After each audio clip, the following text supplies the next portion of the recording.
Market structure क्या होता है। इस सीरीज में मैं आपको बताने वाला हूँ कि मार्केट स्ट्रक्चर कैसे। मेरा वीडियो कभी भी प्राइवेट हो सकता है। I am unable to understand कब मैं क्या बता दूं, तो वीडियो को सुनने के बाद मैं देखूंगा कि मैंने कुछ ऐसा कॉन्फिडेंशियल कंटेंट तो नहीं बताया। स्टेज 3 में इस तरीके की ही कैंडल्स का पैटर्न आपको यूटिलाइज करना है। ये पावरफुल पैटर्न है।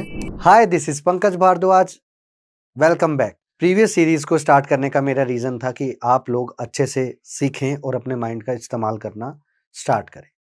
तो मैंने देखा कुछ बहुत सारे लोगों का क्वेरीज आया कि आपने ये सिखाया, उसमें मैंने ये ऑब्जर्व किया, अलग से ये लगाओगे तो इससे अच्छा रिजल्ट मिल रहा है। सर मैंने ये स्कैनर बनाया, ये क्वेरी बनाया। So I am very much impressed कि मेरे दिए हुए टेक्निक पे लोगों ने अपना माइंड लगाया। तो सीज़न 1 में एक्चुअल में लेवल 1 था, और अगर आप मेरे लेवल तक पहुँचना चाहते हो तो वो लेवल 4 है।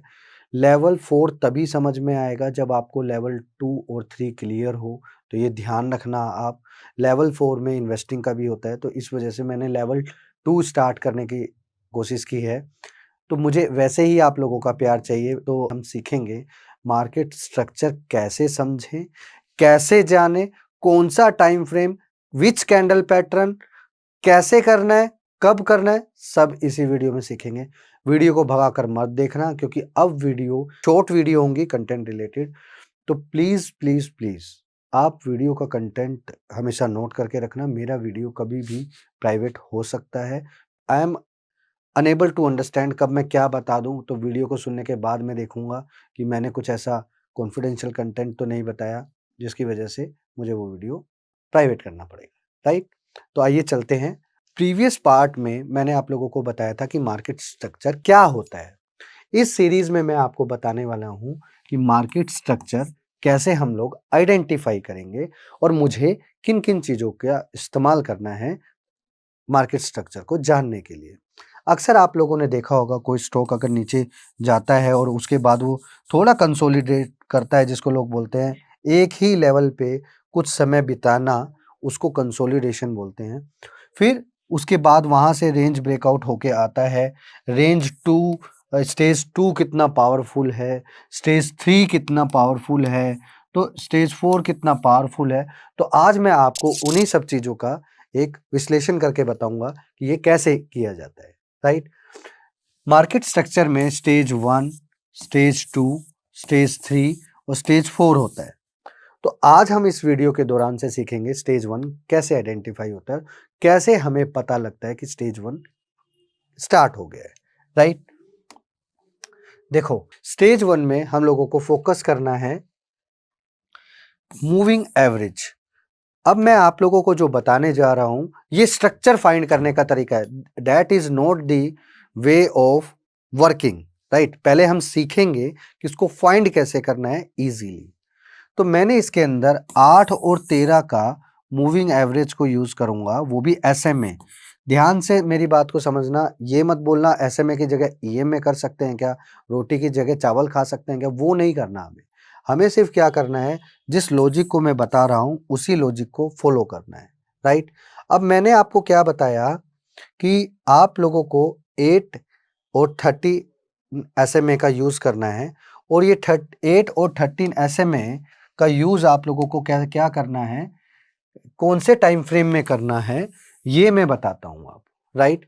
सबसे पहले, अगर आप एक स्विंग ट्रेडर हो तो आई सजेस्ट यू कि एक आप लाइट व्यू बना सकते हो, राइट? कि आप लाइट व्यू बना सकते हो कि आप उस पैटर्न को 1 आवर में यूज करो या 4 आवर में। अगर मेरी बात मानो तो 4 hour will be the best, क्योंकि डेड कैट बाउंस ये इजीली आपको बता देगा। अब इसमें क्या करना है, आपने 8 एसएमए एंड 13 एसएमए, अगर जब कभी इस तरीके का क्रॉसओवर होता है, ध्यान रहे स्टॉक डाउन ट्रेंड ऐसे गिरता हुआ आ रहा हो और उसी टाइम पे स्टॉक यहाँ पे रुक कर अगर इसी तरीके की मूविंग एवरेजेस को क्रॉस कर रहा है, तो ध्यान रखना स्टेज 1 में आप एंटर करने वाले हो, राइट? अभी मैंने जो आपको बताया ये स्टेज 1 का आइडेंटिफाई मेथड है कि 8 और 13 को क्रॉस करेगा 4 आवर्स में, तो वो स्टेज 1 कहलाएगा। इसी तरीके का पैटर्न आप 1 आवर में भी ट्राई कर सकते हो। I am not using personally hourly chart, मैं 4 आवरली चार्ट करता हूँ, क्योंकि बहुत सारी नॉइसेस जो होती हैं वो क्लियर हो जाती हैं 4 आवर्स में, राइट। इस तरीके के पैटर्न्स को यूज़ करना है आप लोगों ने। तो ध्यान रखना है मेरी इस बात का कि जो चीज़ जिस टाइम फ्रेम में बताऊं आपको उसी टाइम फ्रेम में यूज़ करना है, और इसी तरीके का टाइम फ्रेम डेली में भी आप यूज़ कर सकते हो।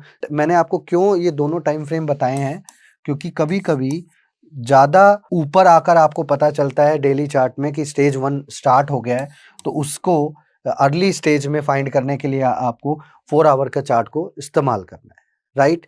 इन सब चीज़ों को आप अच्छे से नोट कर लेना। अब आते हैं स्टेज 2 पर। स्टेज 2 में आपने हमेशा ध्यान रखना है, स्टेज 2 में आपने ब्रेकआउट का गेम करना है। स्टेज 2 कैसे पता चलता है कि ये स्टेज 2 है या स्टेज 1 है?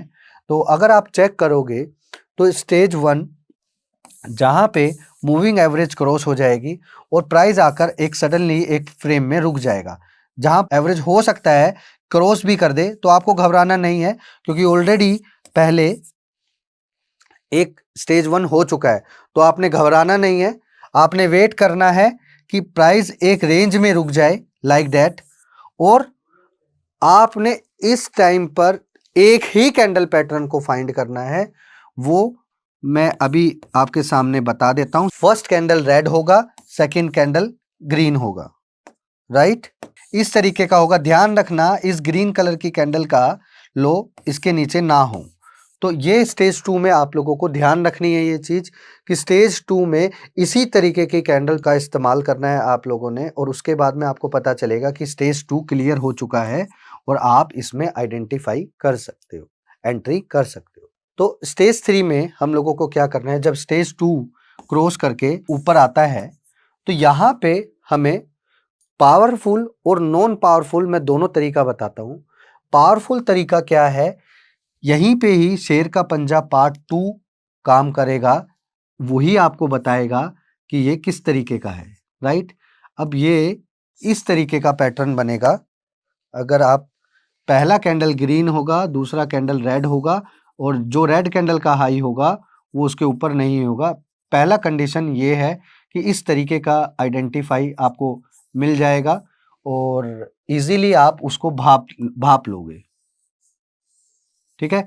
ये है शेर का पंजा पार्ट 2, जिसमें आपको एग्जैक्टली पावरफुल तरीके का होगा। सम टाइम आपको एसकेपी 1 भी मिलेगा, तो आपने घबराना नहीं है। एसकेपी 1 भी मिल सकता है, शेर का पंजा पार्ट 1। तो ऐसा नहीं है कि वो नहीं चलेगा, वो भी चलेगा, बट मैंने आपको पॉसिबिलिटी जहां पर ज्यादा हो वो बताया है, राइट। तो इस चीज का ध्यान रखना। जैसे ही स्टेज 3 खत्म होगा, stage 4 is like a stage 2, right. ध्यान रखनी है आपने ये चीज। Stage 2 is equal to stage 4, right. तो जैसे यहां से एक आपने देखा, मैंने आपको ये बताया क्रॉसओवर। सम टाइम आप क्या देखोगे कि स्टेज 3 पर इस तरीके के क्रॉसओवर नहीं होंगे। वहां पे आपको कैंडलस्टिक पैटर्न को आइडेंटिफाई करना है, स्टेज 3 कैच करना है।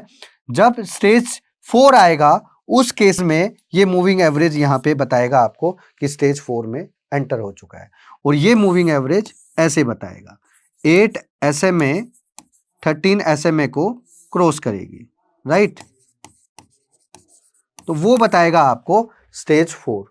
तो ध्यान रखना मेरी इस बात को। अभी मैंने जो तरीका आप लोगों को बताया उसको फोकस में रखना, और कौन सा कैंडल पैटर्न कहाँ पे यूज करना है वो भी मैं आपको बता रहा हूं।